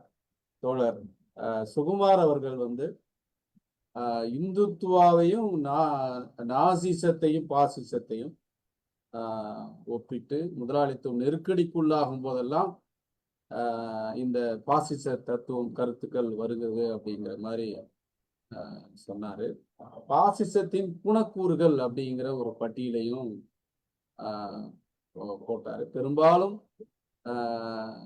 ஹிட்லர் முசோலினி காலத்து சம்பவங்கள் அதே போலதான் இன்று இந்தியாவில் நடக்குது அப்படிங்கிற மாதிரி வரலாற்று சான்றுகளோட ஒப்பிட்டார். அதற்கு பிறகு விவசாய எழுச்சி 1.25 வருஷம் நடந்து அவங்களால நகர்த்த முடிஞ்சிருக்கு அப்படிங்கிற ஒரு நம்பிக்கையான ஒரு இதோட எப்படி எதிர்கொள்ள முடியும் என்ற விஷயங்களோட முடிச்சிருக்கிறாங்க. நம்ம நிறைவு பகுதிக்கு வந்துட்டோம். இதுல கூடுதலா ஏதாவது ஆட் பண்ணோம்னா எம்என் ராய் அவர்களுடைய மேற்கோள்களை நிறைய கொண்டு வந்தாங்க. இந்த உரையாடல் என்ற முறையில இந்த நிகழ்ச்சிகள் வைத்திருக்கிறோம். நாம இறுதி தீர்ப்புகள் எதுவும் இங்க நாங்க வழங்குறதும் இல்லை, அதை யாரும் எடுக்கிறதும் இல்லை. சிந்தனையை உரத்த சிந்தனை கிளர்த்தி விடுவது என்பதுதான் இந்த உரையாடல் நோக்கம் என்ற முறையில ஒவ்வொருவரும் தன்னை சுற்றியில் இருக்கிற தான் உணர்ந்த தன்னுடைய அனுபவங்களிலிருந்து தன்னுடைய வாசிப்பானதும் களப்பணிகளிலிருந்து தன்னுடைய உற்றுநோக்கலிருந்து தன்னுடைய அவதானிப்புகளிலிருந்து இந்த இந்திய மக்களின் பொது எதிரியாக இருக்கிற இந்த இந்த இந்துத்துவ பயங்கரவாதத்தை நாம் எப்படி நம்மளுடைய அன்றாட ஒவ்வொரு செயல்பாடும் தனிப்பட்ட வாழ்விலும் பொது வாழ்விலும் அதை வேரோடும் வேரடி மண்ணோடும் இல்லாமல் செய்வது. இரண்டாவது, RSSக்குள்ளேயும் வர்க்க போராட்டம் நடக்காமல் இல்லை. அந்த வகையில் அளவு மாற்றம் குணமாற்றமாக RSSே கூட தலைகீழ் மாற்றம் அடைவதற்கான போராட்டங்களும் அங்கே நடந்து கொண்டிருக்கிறது என்ற விஷயத்தை நான் கூடுதலாக சொல்லி கூடுதல் சம்பவங்களா என்ன கொஞ்சம் எம்என் ராய் தொடர்பா சொல்லுவேன் அப்படின்னு சொன்னா, தோழர் எம்என் ராயுடைய பாசிசம் என்ற அவருடைய புத்தகத்துல மிகவும் ஒரு 1959 எழுதிய புத்தகம். ரொம்ப ஒரு தனித்தன்மையான கருத்துக்களை சொல்லியிருக்கிறார். முதன்மையா அவர் என்ன சொல்றாருன்னா, அவர் வந்து எம்என் ராய் என்பவர் இந்திய மார்க்சிசத்தின் தந்தை என்று சொல்ல தகுந்த அளவிற்கு அறிவாற்றல் உழைப்பும் இந்திய கம்யூனிஸ்ட் இயக்கத்தை நிறுவியதில் முக்கிய பங்கும் கொண்டவர். அவர் மேற்கு வங்கத்தை சேர்ந்த புரோகிதர் குடும்பத்தில் பிறந்ததால் தத்துவார்த்த பயிற்சியும் மரபு சார்ந்த பயிற்சியும் அதே நேரத்தில் மேற்கத்திய புலமையாய் அங்கே வாழ்ந்து இருந்ததால் மேற்கத்திய தத்துவங்களையும் பயின்று ஒப்பிடும் அளவிற்கு அவருக்கு வந்து ஒரு பரந்து விரிந்த வாசிப்பு இருந்ததால் அவர் வந்து லெனின் மறைவுக்கு பிறகு லெனினை சந்தித்து உரையாடிய ஒரு சில இந்தியர்களில் அவரும் மிக முக்கியமானவராக இருப்பதால் அவர் வந்து அந்த அனுபவங்களோடு வந்து அவர் இந்திய காங்கிரஸ் கட்சியோடையும் இணைந்து அவர் செயல்பட்ட போது 59 அந்த பாசிசம் என்ற புத்தகத்தை எழுதினார். அது அவர் என்ன காந்திசத்தை அவர் எப்படி சொல்றாருன்னா, மதத்தையும் அரசியலையும் கலந்து காந்தி மேற்கொண்ட செயல்பட்ட பாணி முறை என்பது இந்தியாவில் பாசிசத்தை தான் வளர்க்கும் அப்படின்ற அவருடைய ஒரு தனித்துவமான கருத்தை அவர் சொல்றார். காந்தியசத்தை தாக்குகிறார். பாசிச புத்தகத்துல நீங்க வந்து அவரை எப்படி நீங்க பார்க்கலாம்னா, அவர் வந்து அது லெனினுக்கும் அவருக்குமான லெனின் உயிரோடு இருக்கும்போதே 1924க்கு முற்பட்டே வந்து காந்தியை ஒரு புரட்சியாளர் என்று லெனின் மதிப்பிடுவதும், இவருடைய கோணத்திலிருந்து காந்தியை ஒரு பிற்போக்குவாதி என்று எம்.என். ராய் மதிப்பிடுவதுமாக இருந்தது. அதற்கு பிறகு எம்.என். ராய் அவருடைய கணிப்பு, அவருடைய வரலாற்று நோக்கு பல வகையில் மாறி இருந்தாலும் கூட 59 எழுதியிருந்த புத்தகத்தில் கூட அவர் காந்தி மதத்தை அரசியலோடு கலந்ததை ஒரு கெட்ட அறிகுறியாகவே கருதுகிறார். நம்பர் 1 கூடுதல் விவரம். 2வது, பாசிசம் நாசிசம் தொடர்பான எம்.என். ராயனுடைய கருத்து என்பது, எம்.என். ராய் அவர்கள் இந்தியாவில் பாசிசம் ஒன்று வருமானால் அது இந்து மதத்தின் வடிவத்திலே வரும் என்று சொல்கிறார்.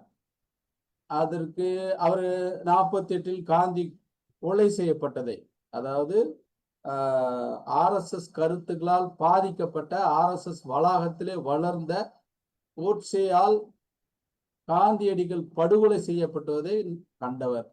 அந்த வகையில் அவர் அம்பேத்கரை ஒரு முறை நேரில் சந்தித்திருக்கிறார். இந்தியாவுக்கான ஒரு அரசியல் சாசனத்தை எழுத வேண்டும் என்ற முன்முயற்சியை ஆரம்பித்து வைத்தவர். தானே ஒரு அரசியல் சாசனத்தையும் எழுதியவர் என்ற வகையில் எம்.என். ராய் அவர்கள் அப்போதைய காங்கிரஸ், இருந்த கம்யூனிஸ்ட் இயக்கம், அம்பேத்கர் இயக்கம், RSS வளர்ச்சியும் அவர் படிப்படியாக பார்த்து வந்து அந்த கணிப்பின் அடிப்படையில் இந்தியாவில் பாசிசம் என்று ஒன்று வருமானால் அது இந்து மத வடிவத்தில் வரும் என்பது 1959 எழுதிய பாசிசம் புத்தகத்தில் சொல்கிறார். அதே நேரத்தில் அவர் மேற்கத்திய தத்துவங்களையும் இந்திய தத்துவங்களையும் ஒப்பீட்டு அளவில் அப்போது இருந்த கம்யூனிஸ்ட தலைவர்களை விட அவர் ஒரு ஒப்பீட்டு அளவில் ஒரு பெரிய ஆழமான புலமை இருந்த காரணத்தினால் அவர் இந்திய தத்துவங்கள் இத்தாலி, ஜெர்மனி உள்ளிட்ட ஐரோப்பிய மொழிகளில் இந்திய கருத்துக்கள், அதாவது மன்னராட்சி ஒளிந்து மக்களாட்சி, முதலாளித்துவ ஜனநாயகம் பரவத் தொடங்கிய காலத்திலேயே இந்த நிகழ்வு போக்கை தடுத்து நிறுத்துவதற்கான கருத்துக்களாக இந்திய ஆன்மீக கருத்துக்களை ஐரோப்பிய அறிவாளிகள் கண்டார்கள். அவர்கள் அதை பரப்பினார்கள். அதிலே ஒரு சந்தோஷத்தை, மன ஆறுதலை அவர்கள் அடைந்தார்கள் என்று சொல்லி, அதாவது பாசிசமும் நாசிசமும் உருவாவதற்கான அடிப்படையை இந்தியாவிலிருந்து பரவிய ஆன்மீக கருத்துக்கள் அதற்கு உதவி செய்தன என்ற ஒப்பீட்டையும் மிக வித்தியாசமா செய்கிறார். இப்போ அந்த வகையில இந்தியாவில் நடக்கிற விஷயங்களை நாம் ஹிட்லரோடும் முஸ்லீமோடும் ஒப்பிட்டு பார்த்து அதனுடைய எதிரொலிகளாக பார்க்கிற ஒரு பார்வையும் முக்கியமானதுதான். அதற்கான ஆதாரமும் இருக்கிறது. மூஞ்சே அவர்கள் இத்தாலியை போய் நேரடியாக பார்த்து விட்டு வந்து அவர் வந்து இங்கே அதை காப்பி அடித்து செய்தார் என்ற ஆதாரமும் இருக்கிறது. அதே நேரத்தில் எம்.என். ராய் அவர்களுடைய கருத்தை நாம் கவனமாக பார்க்க வேண்டும். இங்கிருந்து போன கருத்துக்கள் தான் நாசிசத்தை பாசிசத்தையும் உருவாவதற்கான தத்துவ அடிப்படையிலாக இருந்த என்ற கருத்தையும் நாம் மிக முக்கியமாக நாம் பார்க்க வேண்டும். அதே நேரத்தில் தோழர்களே, இங்க வந்து ஜெர்மனியில் வந்து தொழிலாளர் இயக்கம் என்பது ரஷ்யாவை விட பலமா இருந்தது. ரஷ்யாவில் லெனின் ரஷ்ய புரட்சி வெற்றி பெற்ற பிறகு ஒரு கட்டுரை எழுதினார் ஜெர்மனி தோழர்களுக்காக. அதாவது ஜெர்மனியில் ரஷ்யாவை விட பலமாக தொழிலாளர் இயக்கம் இருந்தாலும் தொழிலாளர் இயக்கம் அடக்கப்பட்டது, ஒடுக்கப்பட்டது, பாசிசம் எழுந்தது. ஆனால் ரஷ்யாவில் முதலாளி வர்க்கம், குழந்தை பருவத்தில் இருந்த முதலாளி வர்க்கத்தை தொழிலாளி வர்க்கத்தை விட ஒப்பீட்டளவில் தத்துவ ஞானத்தில் பின்தங்கி இருந்த முதலாளி வர்க்கத்தை, வலிமை குறைவாக இருந்த முதலாளி வர்க்கத்தை ரஷ்ய பாட்டாளிகளால் தங்களுக்கு ஒரு தத்துவ அர்த்த தலைமை வாய்த்தது என்பதால் ஒரு பெரும் ஒரு அறிவாளி கூட்டம், ஒரு விடுதலைக்கான ஒரு உரையாடல், ஒரு விடுதலைக்கான கருத்துக்கள் பற்றிய மிகப்பெரிய ஒரு விவாதம் என்பது தொடர்ந்து வீரியமான முறையில் ரஷ்ய சமூகத்தில் நடந்து கொண்டே இருந்ததால், ஒப்பீட்டளவில் ஜெர்மனியை விட அது சிறப்பாக நடந்து கொண்டிருந்ததால் ரஷ்ய புரட்சி என்பது வெற்றி பெற்றது. ஜெர்மனி கட்சிக்காரர்களுக்காக இதை விளக்கும் வகையில் லெனின் கட்டுரைகளும் எழுதியிருக்கிறார். இது எந்த வகையில் நடத்தப்பட்டது என்றால், ரஷ்ய மார்க்சிசத்தின் தந்தை என்று சொல்லப்படுகிற பிளக்கானோவ் மென்ஷிவிக்குகள் என்கிற ரஷ்ய புரட்சியை ஆரம்பிப்பதை எதிர்த்த தரப்பாக இருந்தார். போல்ஷிவிக்குகள் இது சரியான கட்டம், இதை நாங்கள் அதிகாரத்தை கையில் எடுப்போம் என்ற முடிவு, நம்மளால் செய்ய முடியும் என்ற அடிப்படையில் அவர்கள் எடுத்தார்கள் என்ற நிலைமை இருக்கிறது. அந்த வகையில இந்தியாவிலும் கூட இன்று பிரச்சனையை விளக்குவதிலே நாம் திறமையாக செயல்படுகிறோம். ஆனால் இந்த சூழலை மாற்றுவதற்கான தீர்வுகளை உருவாக்குவதிலே நம்மளுடைய விவாதம் என்பது அந்த இந்துத்துவா என்ற இந்திய மக்களின் பொது எதிரியை பலவீனப்படுத்தும் வகையிலே, அதனுடைய பலவீனமான புள்ளிகளை தாக்கும் வகையிலே தேவையான அளவிற்கு வீரியமாக இல்லை என்ற சூழலில் தான் நாம் இந்த கூட்டத்தை நடத்தி கொண்டிருக்கிறோம் என்று தொகுப்புரையாக சொல்லி இந்த நிகழ்வை நிறைவு செய்யலாம் என்று நினைக்கிறேன். 1961 யுஎஸ் எய்டு ஒரு யுஎஸ் எய்டுங்கிற அந்த அமெரிக்க அமைப்பு வெளிநாடுகளுக்கான இருக்கக்கூடிய அமைப்புகளுக்கு நிதி கொடுப்பது என்ற ஒரு ஸ்கீம் கொண்டு வராங்க. அது பேர் யுஎஸ் எய்டு. இப்போ சமீபத்துல வெளியாச்சு. ஆக அது வெளியானதுக்கு அப்புறம் தான் கரெக்டா இங்க இன்கம் டேக்ஸ் ரிலாக்ஸேஷன் ஆக்ட் இங்க எல்லாமே திருத்துறாங்க. இந்தியாவோட, அதாவது அந்த அரசு இயந்திரத்துக்குள் இவர்கள் எப்படி ஊடுருவி இருந்தார்கள் காங்கிரஸுக்கு உள்ளேயே அப்படிங்கிறதுக்கான அதை எதுக்கு சொல்லப்பதான் சொன்னேன். 1961 யுஎஸ் எய்டு வருது. 1961 இங்க income tax act, charitable trust act, அந்த எஜுகேஷனல் இன்ஸ்டிடியூஷனுக்கு அந்த லேண்ட் ஆக்ட் எல்லாமே இங்க திருத்தி அப்பதான் அவங்களுக்கான சலுகைகள் முழுவதும் கொடுக்க ஆரம்பிக்குது. 61 இருந்து யுஎஸ்ஏடு நம்ம பார்த்தோம்னா இந்தியாவிற்கு பல ஆயிரக்கணக்கான கோடிகள் வலதுசாரி அமைப்புகள் பெற்றிருக்கிறாங்க. ஆனா அது சீக்ரெட் டாக்குமெண்டா இருக்குது. அது இப்ப சமீபத்துல கூட இப்ப வெளியாச்சு யாருக்கு வந்திருக்காங்க அப்படிங்கறதெல்லாம் தெரிஞ்சிருக்கு. நம்ம அதையும் ஒரு பாயிண்டா நீங்க வச்சுக்கலாம் அப்படிங்கறது சொல்றேன். நீங்க அந்த டாக்குமெண்ட்லாம் இருங்க, நாங்க தமிழ் பண்ணி புக்கு போடுவோம்.